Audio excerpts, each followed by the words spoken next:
72 number রুলটা একটু দেখো। এখানে আছে I wish I could. I wish I could কোনো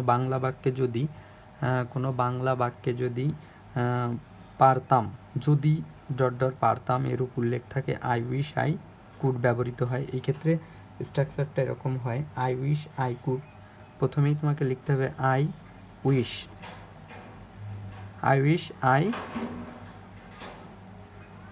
আই কুড, তারপরে তোমার ভার্বের প্রথম রূপ প্লাস অতিরিক্ত অংশ। ভি অন দিয়ে ভার্বের প্রথম রূপ তুমি বোঝাইতে পারো, প্লাস অতিরিক্ত অংশকে অবজেক্ট ও বিজে অবজেক্ট দিয়েও তুমি বোঝাইতে পারো। এভাবে আমি যদি সারাদিন ইংরেজিতে কথা বলতে পারতাম, তো এই ধরনের বাক্য যখন তুমি ট্রান্সলেট করবা, আমি যদি সারাদিন ইংরেজিতে কথা বলতে পারতাম, I wish I could speak in English all day.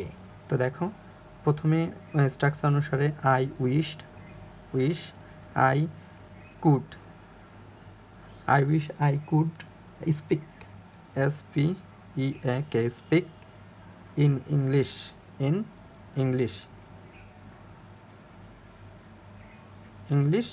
all day।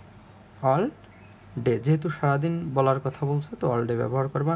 আমি যদি বিসিএস ক্যাডার হতে পারতাম, I wish I could become a BCS cadre. দেখো I wish I could become a BCS cadre।